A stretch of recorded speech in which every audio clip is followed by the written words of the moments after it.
Mais bien sûr, en gardant à l'esprit que nous-mêmes, on doit arriver quelque part, on a des objectifs. Et si on n'atteint pas nos objectifs d'ici 5 ou 10 ans, ces personnes qui nous sollicitent aujourd'hui ne pourront même plus revenir parce que, voilà, nous-mêmes, on ne pourra même, j'allais moi-même, je ne pourrais plus me prendre en charge moi-même, à plus forte raison, prendre en charge quelqu'un d'autre.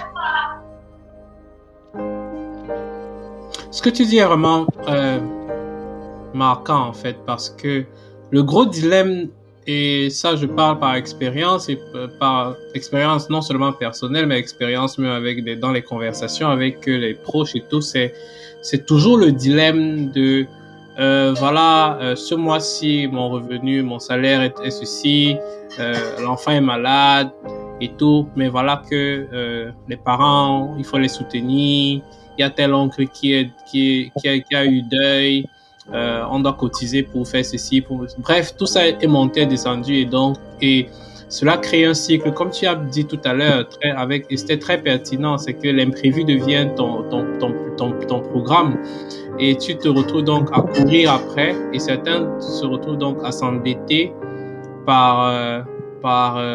pour pouvoir répondre à toutes ces sollicitations-là, et ça crée donc un cycle très nocif, un cycle très vicieux où on vit en dessous de ses moyens parce qu'on essaie de satisfaire à la pression sociale et à la pression familiale, on se retrouve en train de s'endetter et de s'enfoncer pour pouvoir répondre. Et quand on a touché le fond, finalement, on se rend compte que voilà, en fait, c'est ma carrière, le job que j'ai trouvé, le boulot que j'ai trouvé qui ne marchait pas. Bref.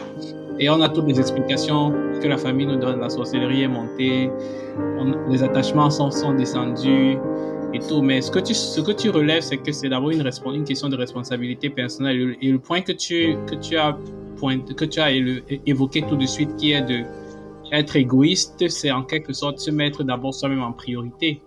Et donc la question que je te pose, c'est de manière personnelle, est-ce que ça a été évident pour toi de te mettre toi comme individu en priorité dans le contexte familial auquel tu es exposé? Honnêtement, non. Ce n'était pas du tout facile. Ça, je l'avoue, ce n'était pas facile. Ce n'était pas d'autant plus facile que d'être à ce moment-là, je n'avais pas de charge, je n'avais pas d'enfants. Mais quand on commence à avoir des enfants, là j'en ai 4. Quand on commence à avoir des enfants et qu'on sait que l'avenir de nos enfants, c'est d'abord la